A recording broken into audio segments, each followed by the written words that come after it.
Pernikahan 90 hari. Bab 001. Permintaan pahit. Setelah aku pulang dari dinas di luar kota, kita akan langsung bercerai. Aryan mengucapkan kata-kata itu dengan nada datar cenderung tegas. La meraih kopernya.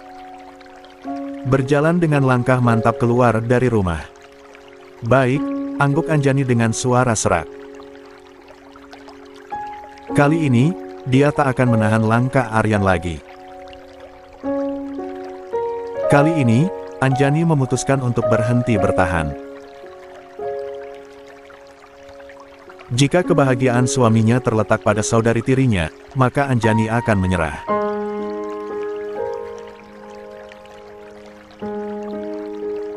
Demi kebahagiaan dua orang itu, dan juga demi kebahagiaan dirinya sendiri, Anjani memutuskan untuk meninggalkan segalanya. Ya, walaupun dia tahu bahwa konsekuensi yang akan dia hadapi sangatlah berat. Terutama, dari sang ibu.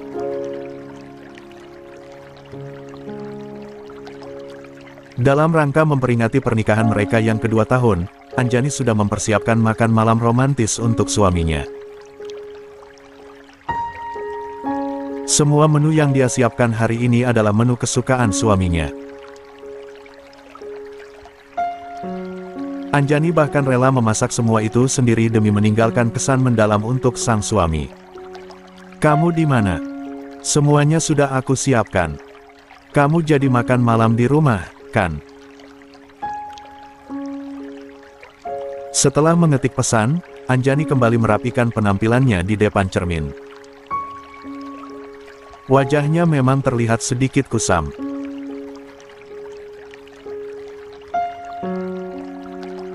Namun, dia tetap berusaha tersenyum dan membangun rasa percaya diri karena tahu jika Aryan, sang suami menyukai penampilannya yang natural. Ya, Aryan melarangnya memakai makeup.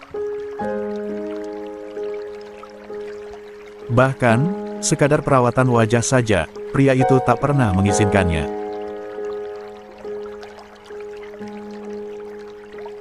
Kata Aryan, dia menyukai wanita yang menua secara alami tanpa bantuan skincare dan sejenisnya.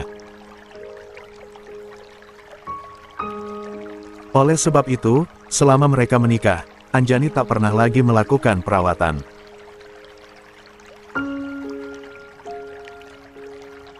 Dia bahkan membiarkan tubuhnya menjadi bertambah gemuk karena Aryan juga bilang jika dia menyukai perempuan bertubuh berisi. Pernah, Anjani mencoba mengatur pola makannya karena merasa terlalu gemuk. Namun, yang ia dapati justru amarah Aryan yang tidak terbendung. "Siapa yang menyuruh kamu untuk diet, hah? Apa kamu pikir, aku suka dengan perempuan yang kurus? Tidak, Anjani. Kalau kamu mau tetap diet, maka kamu nggak perlu jadi istriku lagi." Hari itu, karena terlalu marah, Aryan tidak pulang selama seminggu.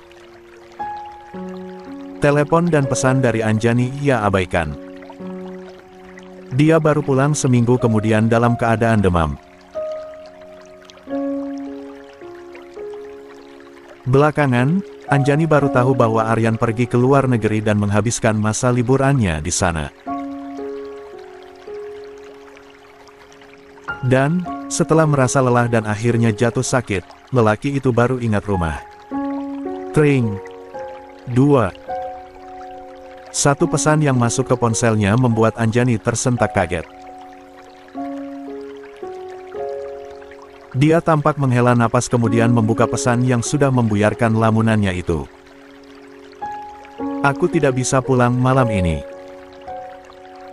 Banyak pekerjaan yang masih belum selesai." Anjani menelan ludah dengan perasaan getir. Air matanya mulai menggenang di pelupuk mata. Dia pun meletakkan ponselnya lalu menatap wajahnya kembali di depan cermin. "Aku tahu kalau selama ini kamu sudah membohongi aku, Aryan lirik Anjani yang akhirnya meneteskan air matanya. Tring. Ponselnya berbunyi lagi. Kali ini, pesan dari Luna, adik tirinya. Putri haram sang ayah bersama seorang perempuan yang katanya adalah cinta pertama sang ayah. Kak Aryan sedang bersamaku. Dia nggak akan pulang malam ini. Pesan itu disertai dengan sebuah foto pria dan wanita yang tampak berpelukan dengan begitu mesra. Sepertinya, foto itu diambil di atas sebuah kapal pesiar.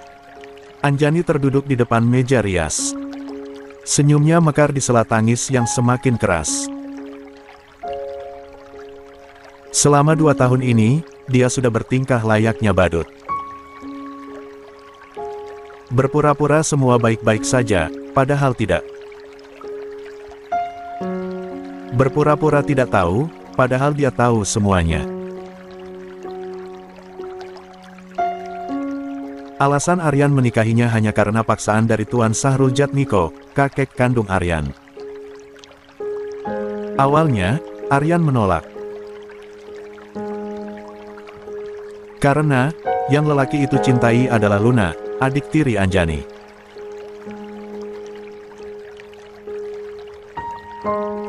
Meski, Anjanilah yang lebih dulu mengenal Aryan, namun tetap saja, pria itu akhirnya jatuh ke pelukan Luna. Mereka terjerat dalam pernikahan itu semata-mata karena paksaan orang tua. Aryan awalnya menolak dengan keras. Namun, entah kenapa, tiba-tiba saja Aryan berubah pikiran. Malah, justru Aryanlah yang meyakinkan Anjani untuk menikah dengannya. Pria itu berjanji akan belajar mencintainya. Pria itu berjanji akan selalu bersamanya. Dan, seiring berjalannya waktu, Anjani perlahan mengetahui semuanya. Alasan kenapa Aryan menjaga Anjani tetap di sisinya serta berpura-pura jadi suami yang penyayang ada 2. 1. Karena paksaan sang kakek. Dan, 2. Karena ingin mengurung Anjani agar Luna bisa melambung tinggi di luar sana. Luna akhirnya dikenal sebagai nona kedua dari keluarga permana yang berbakat, cantik, dan juga cerdas.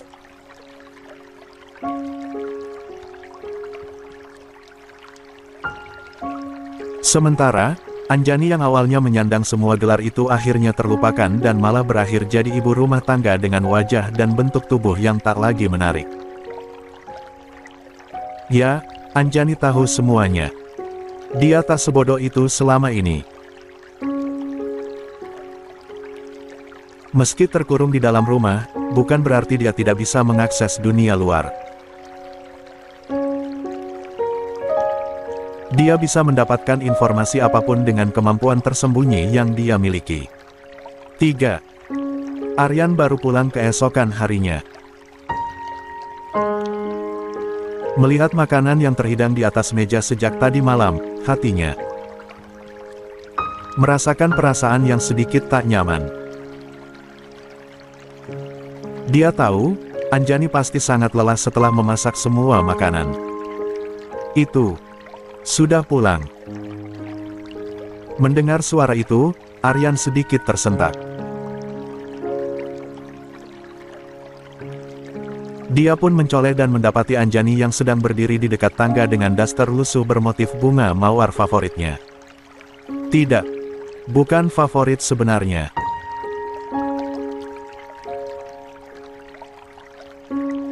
Hanya saja, dia jarang mengenakan pakaian yang bagus karena Aryan katanya tidak suka melihat wanita yang memakai pakaian terlalu mencolok.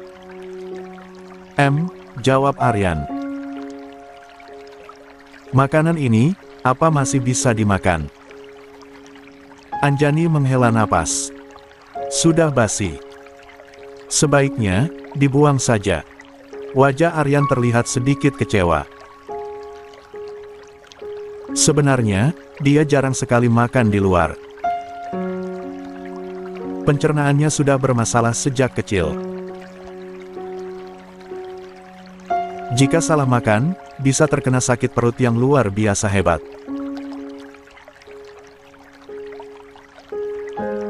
Maka sebab itu, Anjani rela meluangkan waktu untuk belajar memasak pada seorang koki profesional.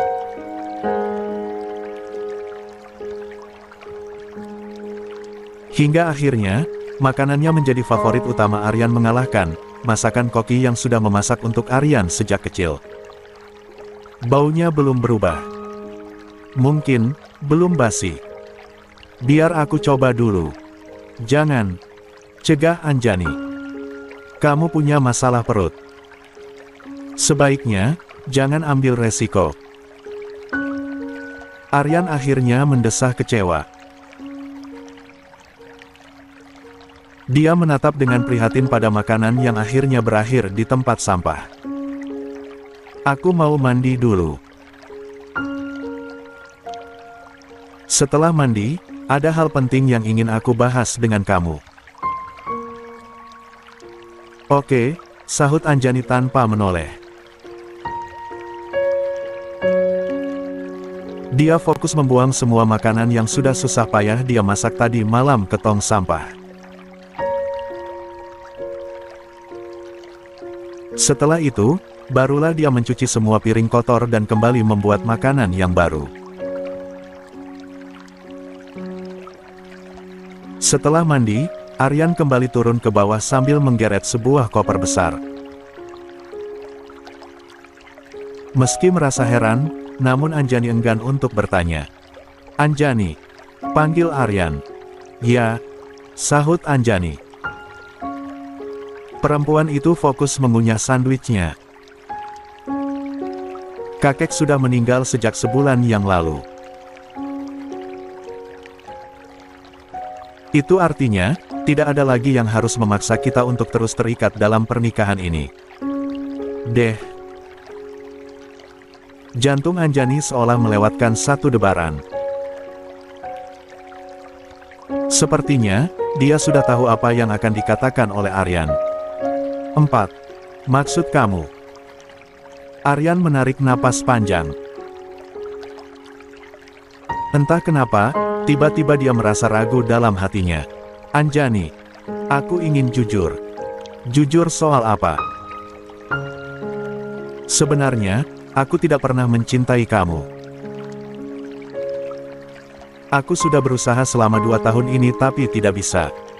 Hatiku tidak bisa berbohong, Anjani. Sebenarnya, aku sudah jatuh cinta pada orang lain bahkan sebelum kita menikah.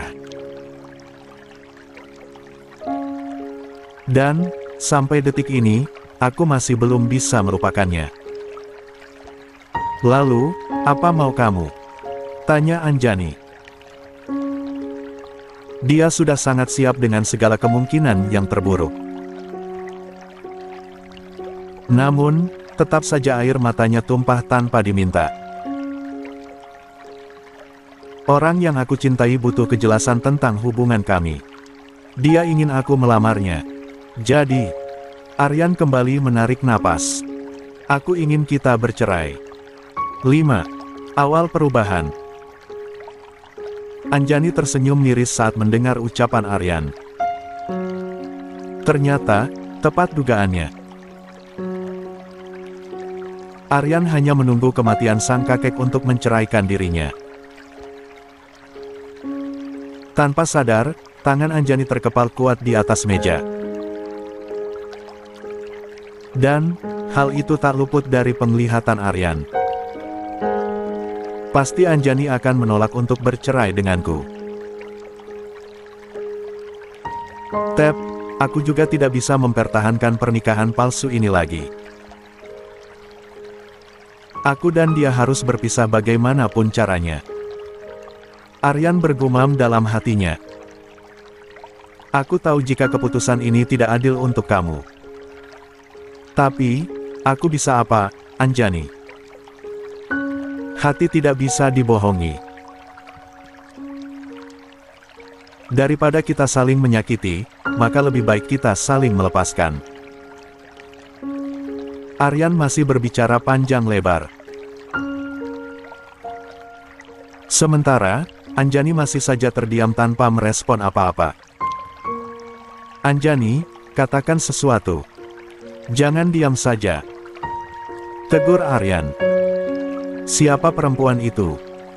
Tanya Anjani. Meski dia sudah tahu siapa orangnya, namun dia ingin mendengar pengakuan dari mulut Aryan sendiri. Belum saatnya kamu tahu, jawab Aryan.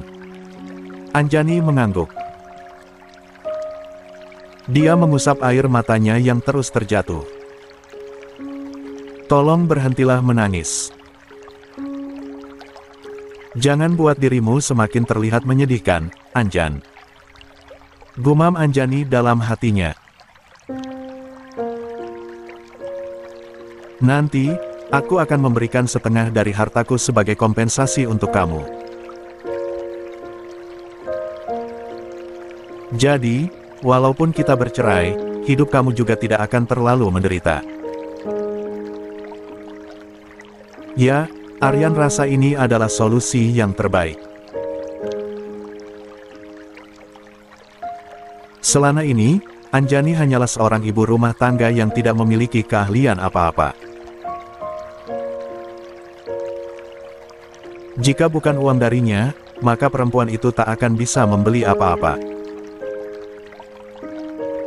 Jadi, sudah sewajarnya jika Aryan memberi ganti rugi yang cukup sepadan untuk Anjani, kan? Hitung-hitung, sebagai bentuk balas budi Aryan karena Anjani telah merawatnya selama 2 tahun ini dengan sangat baik. Selain itu, anggap saja kompensasi itu juga sebagai bentuk penebusan rasa bersalah Aryan terhadap Anjani. Baik, angguk Anjani setuju. Kamu bilang apa? Tanya Aryan. Dia pikir, mungkin dia salah dengar. Tidak mungkin Anjani setuju begitu saja. Baik, aku setuju. Silakan susun draft perceraiannya dan segera kabari aku begitu selesai, jawab Anjani. Aryan mematung di tempat duduknya. Pikirannya bingung. Kenapa Anjani setuju secepat ini? Kalau sudah tidak ada yang perlu dibicarakan lagi, lebih baik kamu segera berangkat. Nanti terlambat. Seketika, Aryan kembali ditarik ke dunia nyata. Bukankah justru bagus jika Anjani menerima perceraian ini dengan mudah? Itu artinya, Aryan tidak perlu bersusah payah melawan Anjani di persidangan nanti. Hari ini, aku harus berangkat dinas ke luar kota. Nanti, setelah urusan kantor selesai, baru kita urus perceraian kita secara resmi. 6. Kali ini, berangkat dinasnya berapa lama? Tanya Anjani. 100 hari, jawab Aryan. Oke, angguk Anjani tanpa bertanya lebih lanjut lagi. Aryan pun berdiri. Dia berusaha membulatkan tekadnya. Setelah aku pulang dari dinas di luar kota, kita akan langsung bercerai. Kamu persiapkan diri kamu. Aryan mengucapkan kata-kata itu dengan nada datar cenderung tegas. La meraih kopernya. Berjalan dengan langkah mantap keluar dari rumah. Baik, angguk Anjani dengan suara serak. Kali ini, dia tak akan menahan langkah Aryan lagi. Kali ini, Anjani memutuskan untuk berhenti bertahan. Jika kebahagiaan suaminya terletak pada saudari tirinya, maka Anjani akan menyerah.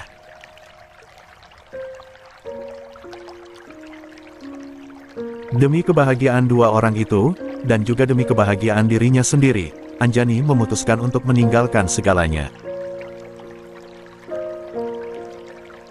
Ya, walaupun dia tahu bahwa konsekuensi yang akan dia hadapi sangatlah berat. Terutama, dari Sang Helbu. Seminggu setelah kepergian Aryan keluar kota, Anjani masih belum melakukan apa-apa. Dia hanya terus melamun di dalam kamar. Berusaha memikirkan cara, bagaimana menyampaikan kabar perceraian ini kepada Sang Helbu. Dengan lesu, Anjani melihat ponselnya. Tak ada satu pesan atau panggilan yang masuk. Seolah-olah, semua orang tidak ada yang sadar meski dia sudah tak ada kabar selama seminggu.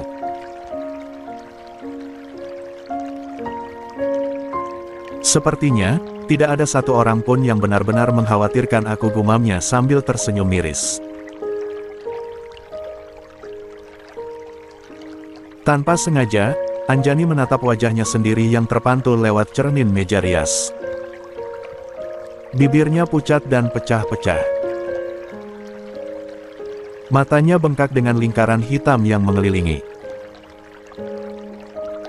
Kondisi Anjani benar-benar terlihat sangat menyedihkan. Tring. Sebuah pesan tiba-tiba masuk.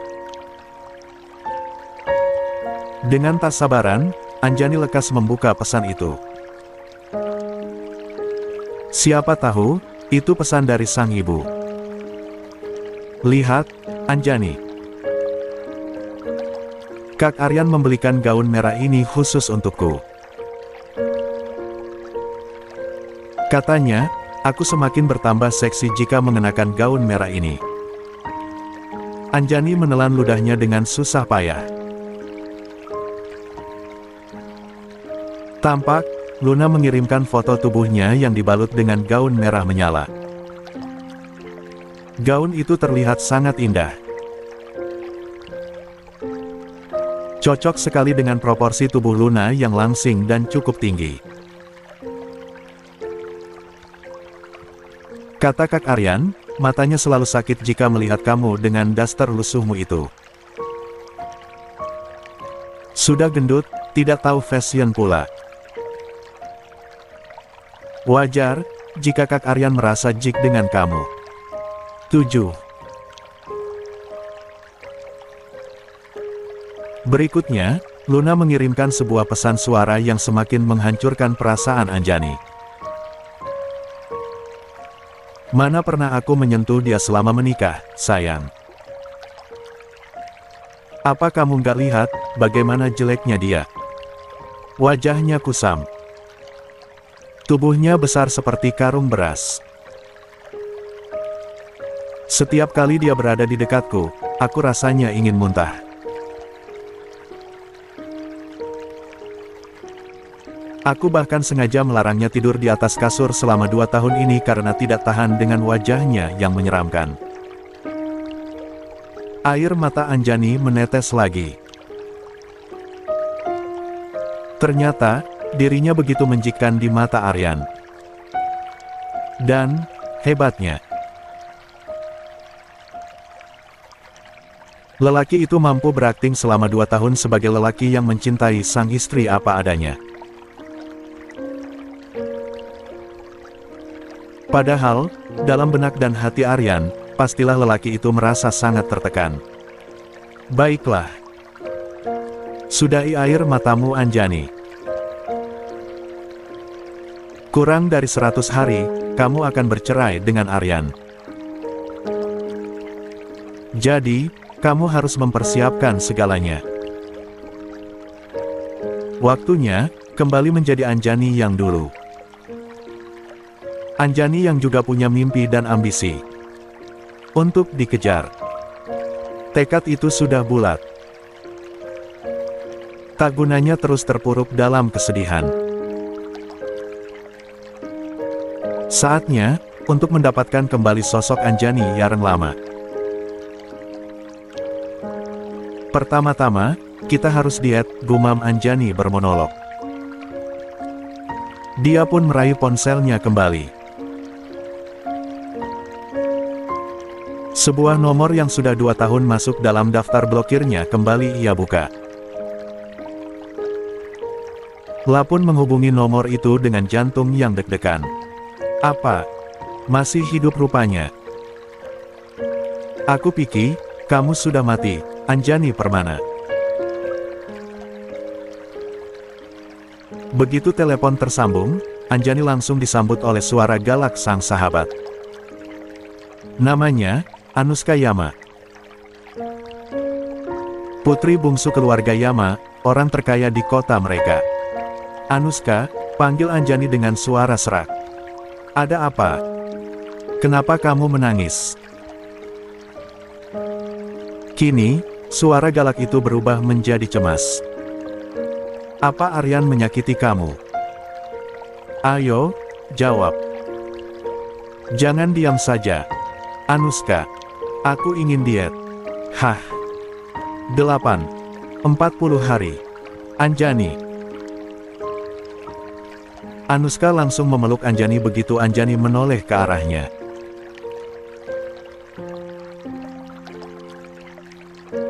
Meski awalnya dia terdiam cukup lama karena pangling akan penampilan Anjani, namun semua itu kini tak jadi soal. Anuska. Aku sangat merindukan kamu, Anjani, lirih Anuska. Gadis itu jujur. Benar-benar sangat jujur. Aku juga, balas Anjani. Setelah itu, mereka duduk bersama di ruang tamu. Anjani langsung menceritakan semuanya kepada Anuska tanpa diminta.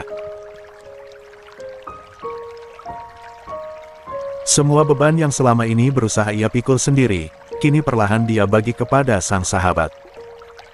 Dasar bodoh. Sudah tahu Aryan tidak pernah tulus kepadamu. Tapi, kenapa kamu masih saja mau menuruti perkataannya? Hah? Lihat hasilnya sekarang. Kamu benar-benar terlihat seperti orang yang sangat berbeda. Mau bagaimana lagi, Anuska? Aku terpaksa. Kamu tahu sendiri jika kondisi El Buku nggak stabil, kan? Saat suasana hatinya berubah, dia bisa melakukan apa saja. Termasuk menganiaya aku, kata Anjani dengan suara lirih di akhir kalimat. Anuska langsung memeluk Anjani dari arah samping. Dia tahu betul bagaimana kondisi keluarga Anjani.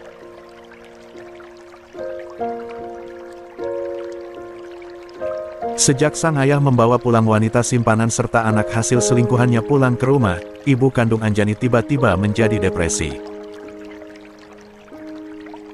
Dia jadi sering mengamuk dan mencelakakan orang lain.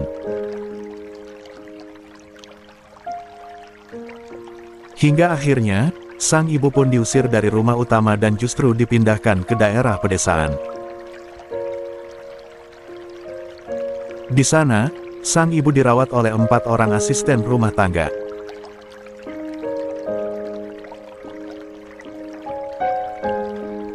Dan, saat mendengar bahwa Anjani akan menikah, barulah kondisi ibu Anjani berangsur-angsur membaik hingga akhirnya bisa kembali normal seperti sebelumnya.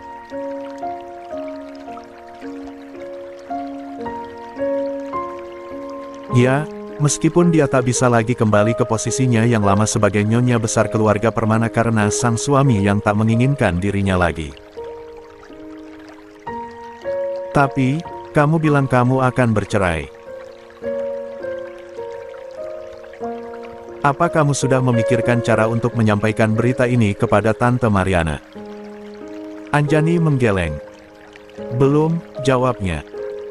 Terus, bagaimana? Entahlah.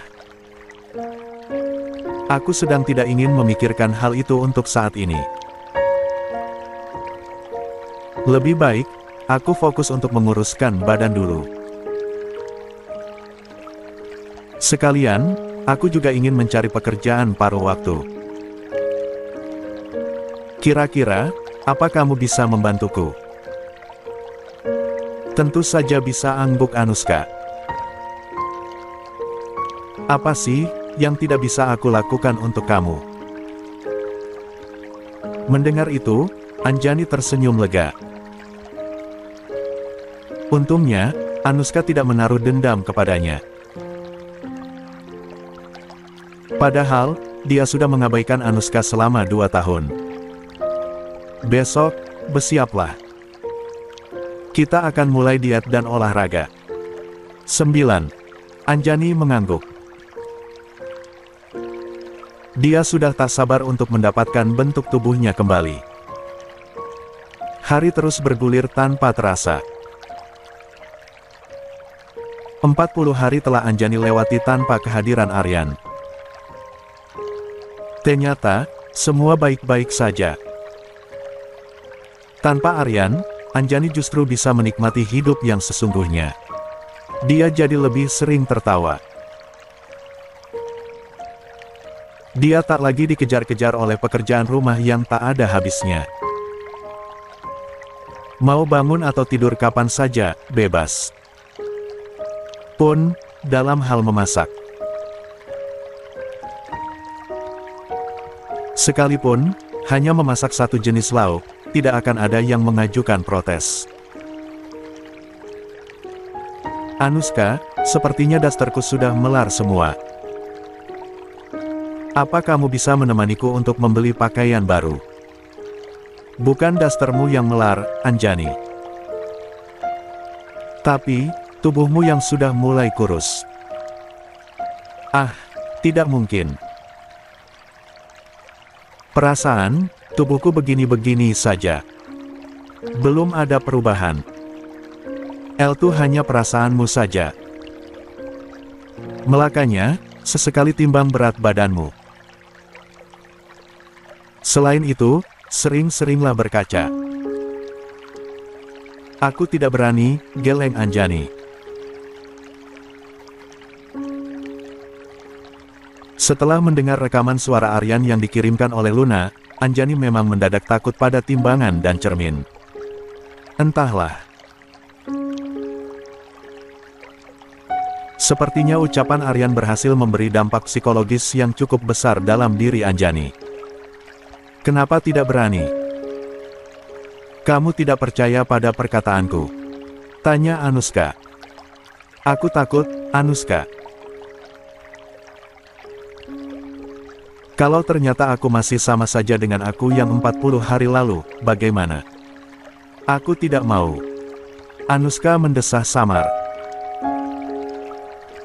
Dia merasa prihatin dengan kondisi Anjani saat ini. Tekadnya untuk berubah memang sudah ada.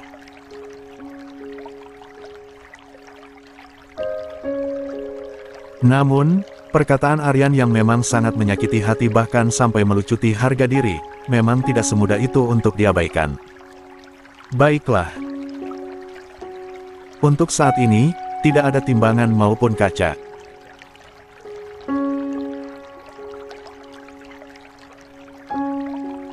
Tapi, 40 hari kemudian, kamu harus berjanji bahwa kamu akan menimbang berat badan dan juga melihat wajahmu sendiri di depan kaca, pinta Anushka. Baiklah, angguk Anjani. Setelah Anushka pulang, Anjani kembali sendirian. Dia menatap ke arah cermin meja rias yang sudah dia tutupi dengan koran. Sengaja, agar dia tidak melihat wajahnya yang kata Aryan begitu buruk rupa.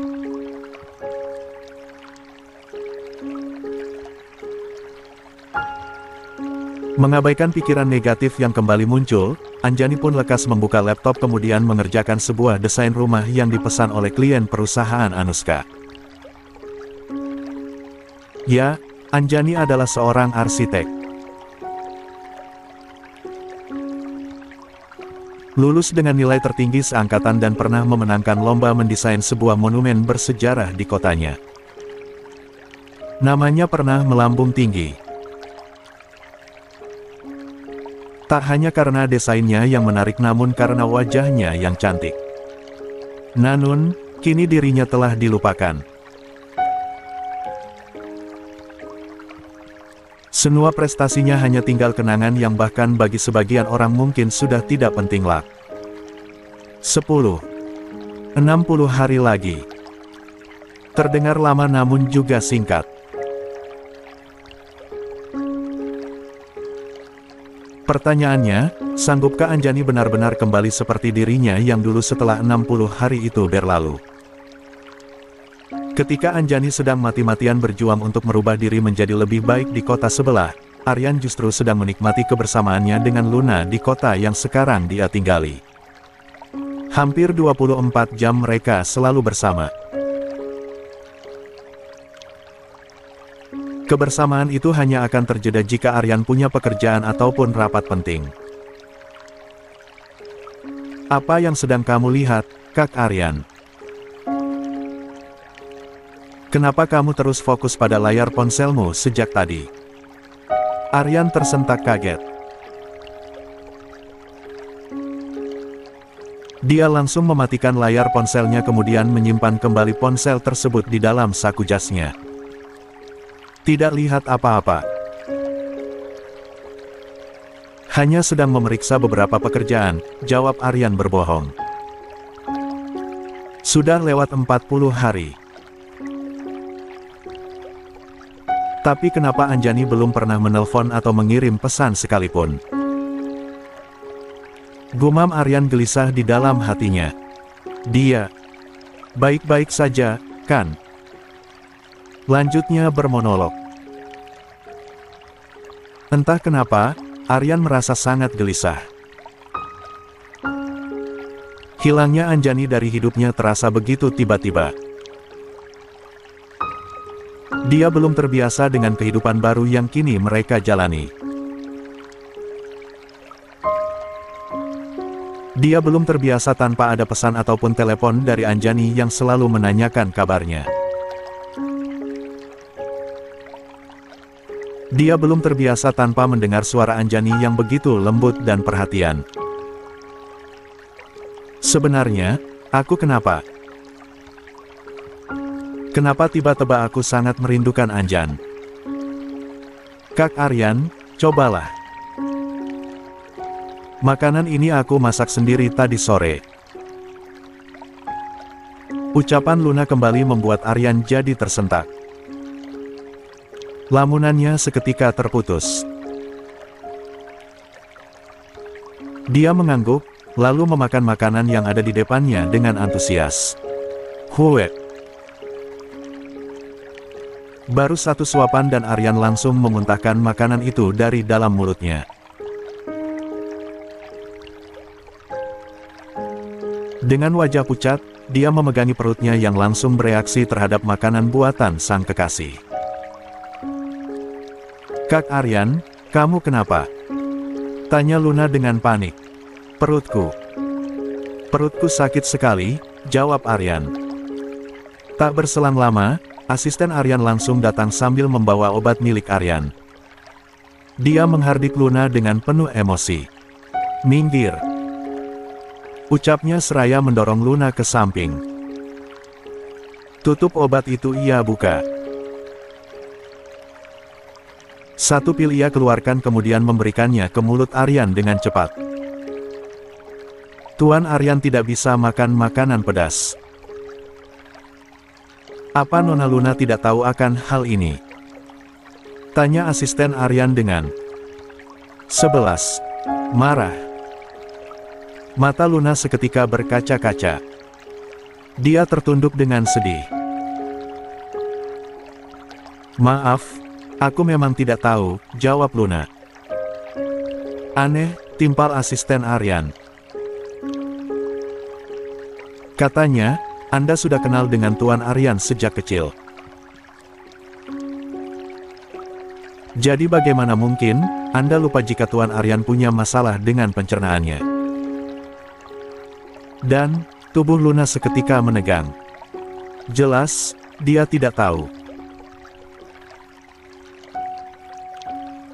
Karena, Sosok gadis kecil yang dulu Aryan kenal, sama sekali bukan Luna melainkan orang lain.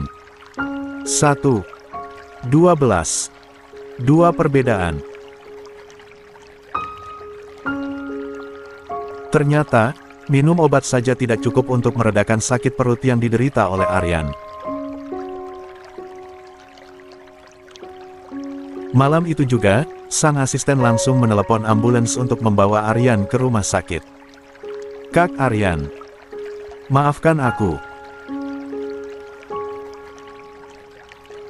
Aku benar-benar lupa jika Kak Aryan tidak bisa makan pedas," ucap Luna sambil menangis terisak. Aryan yang terbaring di ranjang rumah sakit dengan wajah yang pucat hanya bisa terdiam. Tenaganya belum pulih. Sekadar mengatakan sepatah dua patah kata saja, dia tak sanggup.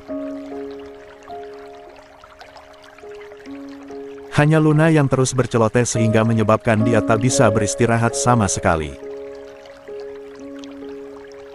Padahal, Aryan hanya ingin tidur sebentar.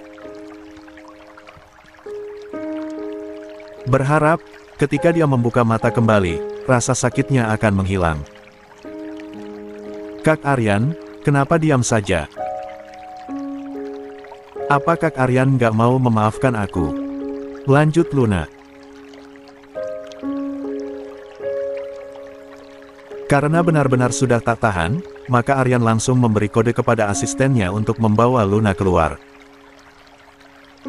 "Nona Luna, Tuan Aryan butuh istirahat yang cukup. Silakan Anda pulang ke apartemen terlebih dulu," kata asisten pribadi Aryan dengan lugas.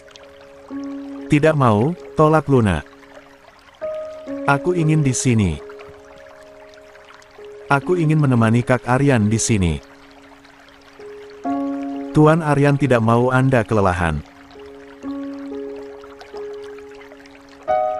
"Jadi, Tuan Aryan sudah mengatur sopir untuk mengantarkan Anda kembali ke apartemen.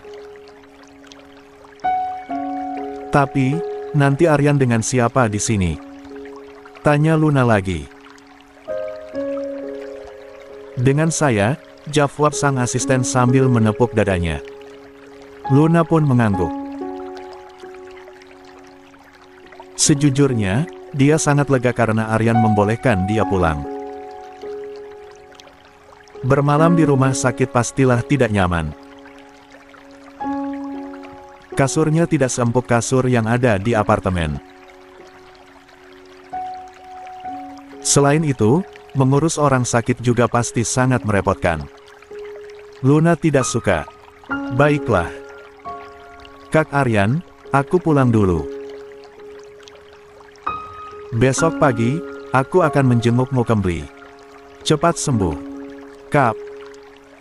Luna mengecup pipi Aryan lalu beranjak pergi dengan cepat. Seolah-olah, dia takut jika Aryan berubah pikiran kemudian malah menahannya tinggal di rumah sakit. Hal itu membuat Aryan tiba-tiba mengingat Anjani kembali. Andai sang istri tahu jika dia sedang sakit, pasti Anjani akan langsung menyusulnya kemari lalu bersikeras merawat Aryan hingga benar-benar sembuh. Ya, Anjani memang seperhatian itu. Sayangnya, bagi Aryan, semua perhatian Anjani hanyalah sesuatu yang sangat sia-sia. Toh, pada akhirnya, Aryan memang berencana meninggalkan Anjani. "Tuan, apa saya harus mengabari Nona Anjani tentang keadaan Anda?"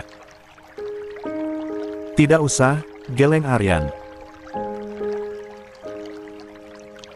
Mengabari Anjani hanya akan membuat wanita itu panik kemudian nekat menyusulnya ke 13. Kota ini.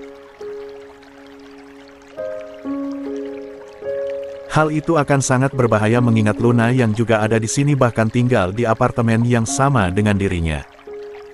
Aryan tak ingin ada pertengkaran antara istri dan kekasihnya.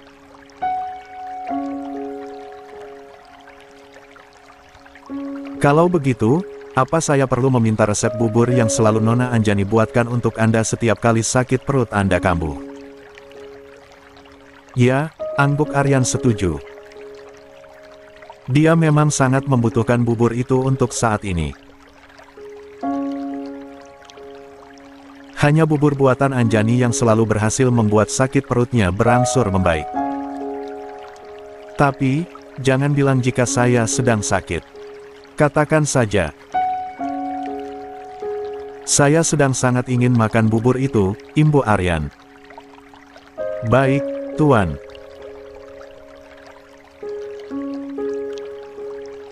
Keesokan harinya, ketika Aryan terbangun, semangkuk bubur sudah berada di atas nakas dekat tempat tidurnya. Bubur itu mengeluarkan aroma yang khas.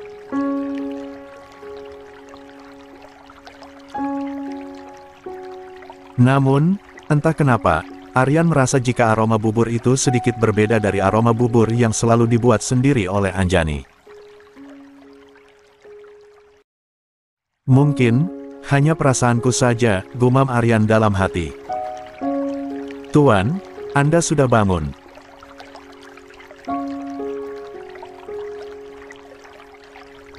Asisten pribadi Aryan yang semula sedang fokus mengerjakan tugas di laptop, langsung berdiri dan menghampiri Aryan yang tampak kesusahan untuk duduk.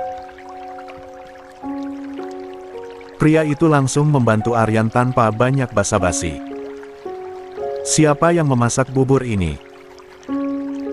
Tanya Aryan dengan suara lemas. Koki ahli yang ada di apartemen, Tuan, jawab sang asisten. Aromanya sedikit berbeda, gumam Aryan. Sang asisten sebenarnya mendengar namun memilih untuk tidak berkomentar. Soal aroma, itu bukan masalah. Yang terpenting adalah rasanya. Anda ingin makan sekarang? Tanya sang asisten. Berikan padaku. Saya bisa makan sendiri. Tita Aryan yang menolak untuk disuapi oleh sang asisten. Pria itu pun patuh memberikan mangkuk bubur itu kepada Aryan. Dia melangkah sedikit mundur. Menunggu untuk diberi perintah berikutnya oleh Aryan. Rasanya berbeda. Ini bukan bubur yang biasanya dibuatkan oleh Anjani, protes Aryan. Dia mengernyitkan keningnya sambil melepe bubur itu kembali ke dalam mangkuk. Anda tidak suka? Sang asisten langsung mengambil alih mangkuk bubur itu. Tidak, geleng Aryan. Rasanya aneh. Jangan-jangan resepnya salah. Tidak mungkin ada kesalahan, Tuan. Nona Anjani sendiri yang mengirimkan daftar bahan-bahannya. 14. Lalu, kenapa rasanya berbeda? Saya juga tidak tahu. Jawab sang asisten kebingungan. Apa Anjani tidak bertanya, kenapa saya tiba-tiba ingin memakan bubur ini? Tidak, geleng pria itu dengan sedikit kaku. Saat saya bertanya resep, Nona Anjani langsung menjawab dan memberitahu semua bahan-bahannya. Setelah itu, Nona Anjani langsung mematikan teleponnya. Tanpa sadar, telapak tangan Aryan mengepal kuat. Bagaimana mungkin Anjani tidak menanyakan kabarnya sedikitpun? Bukankah, selama ini Anjani adalah orang yang paling mengkhawatirkan dirinya? Hampir setiap jam, Anjani pasti akan mengirim pesan menanyakan kabar ataupun kegiatannya. Namun, sudah lebih dari 40 hari berlalu dan Anjani belum bertanya kabar sama sekali. Kenapa sikap Anjani tiba-tiba berubah? Apa karena permintaan cerai yang dilayangkan oleh Aryan?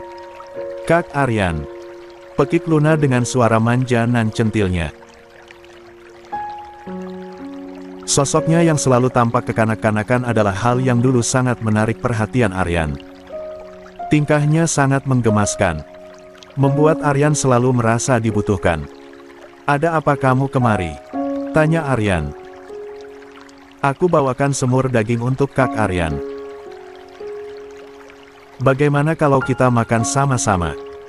"Nona Luna," panggil asisten Aryan.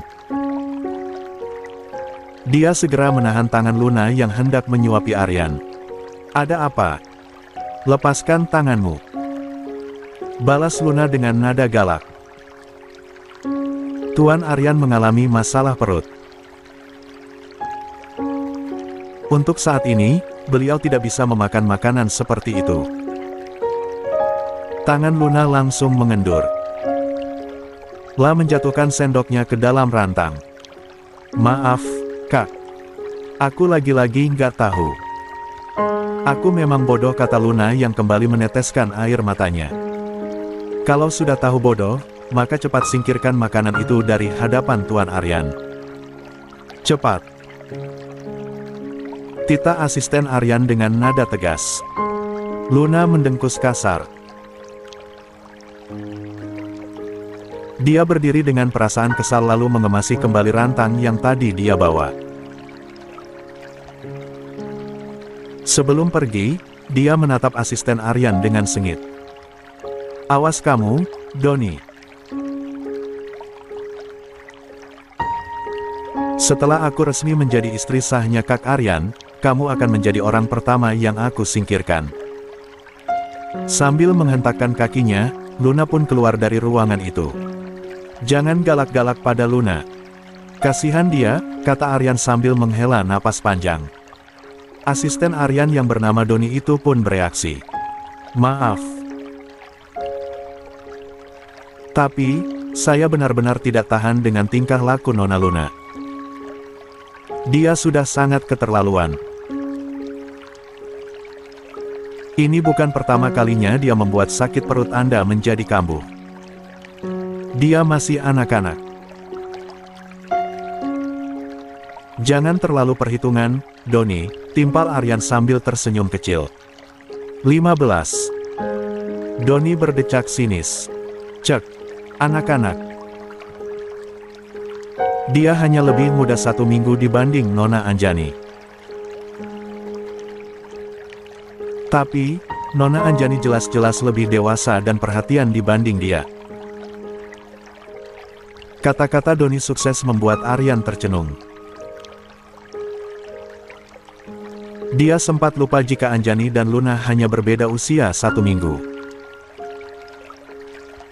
Tapi, kenapa Anjani bisa sedewasa itu? Kenapa Anjani bisa pengertian, bertanggung jawab, dan menunaikan segala tugasnya dengan baik? Sementara, Luna malah sebaliknya. Luna selalu menggantungkan masalahnya pada Aryan ataupun kedua orang tuanya. 16. Perubahan drastis. Sudah beberapa hari berlalu. Kondisi Aryan perlahan semakin membaik. Untungnya, Doni adalah asisten yang sangat bisa diandalkan.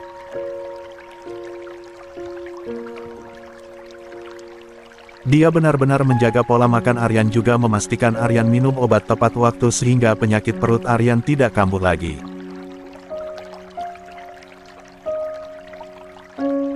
Pagi ini, sebelum berangkat untuk meninjau lokasi proyek, Aryan menyempatkan diri untuk sarapan. Sesekali, dia mengintip ponselnya.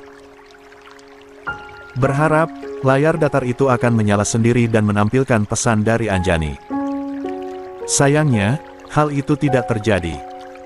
Pagi ini, masih sama dengan pagi yang kemarin. Sepi, dingin. Tanpa ada kabar sedikit pun dari Anjani. "Tuan," tegur Doni. Aryan tersentak.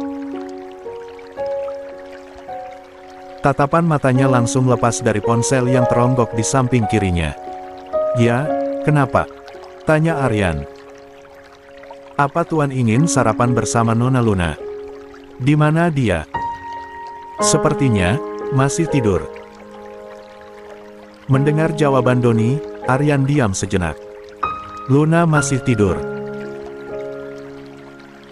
Dan, hal itu sedikit mengganggu dalam benak Aryan. Luna selalu mengatakan bahwa dia sangat mencintai Aryan.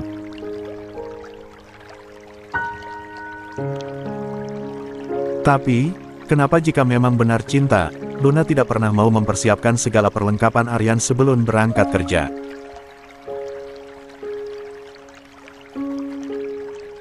Padahal, selama puluhan hari ini, mereka sudah tinggal di apartemen yang sama meski masih berbeda kamar.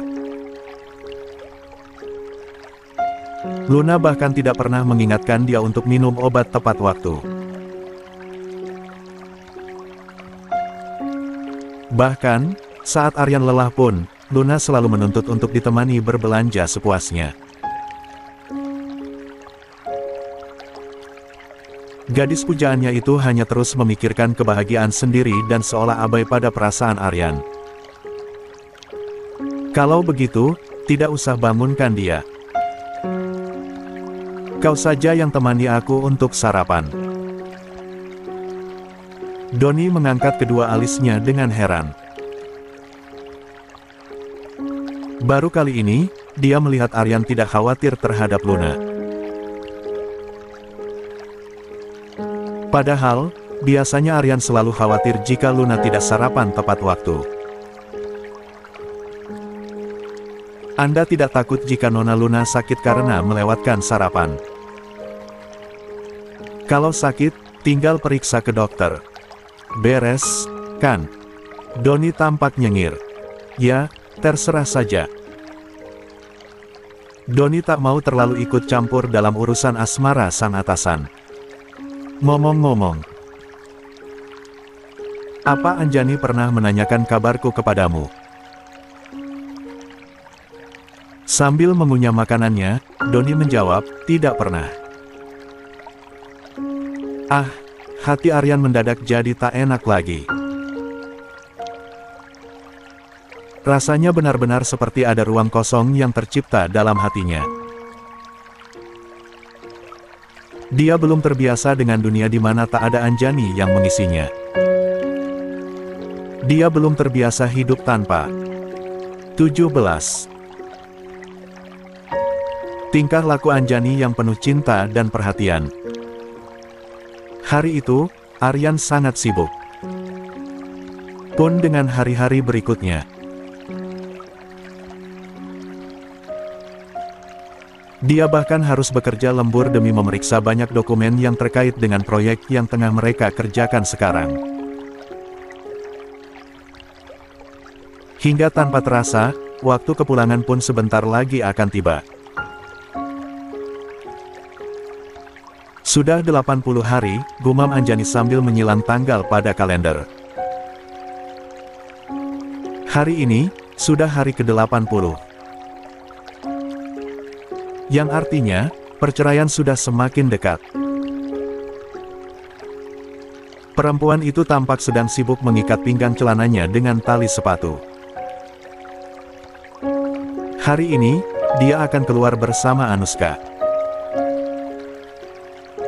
Dan, celana itu satu-satunya celana yang masih bisa dia pakai. Celana-celana yang lain sudah tak memungkinkan untuk dipakai lagi. Pinggangnya benar-benar sangat longgar. Jika dipaksa dipakai, maka akan kedodoran. Anjani, hari ini kamu berjanji akan menimbang berat badan dan bercermin lagi. Kamu nggak akan ingkar janji, kan? Tanya Anushka dengan mata menyipit tajam. Awas saja jika Anjani berani membohonginya. Dia akan membuat perhitungan dengan sahabat baiknya itu. Tapi, Anushka, aku tidak ada tapi-tapian. Cepat buka semua koran-koran itu. Tita Anushka dengan tegas.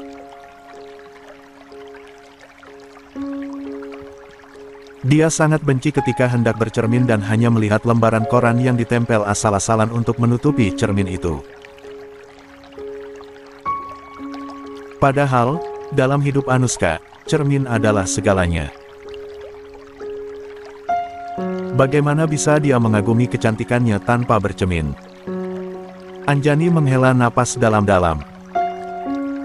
Dia terpaksa menuruti permintaan Anushka.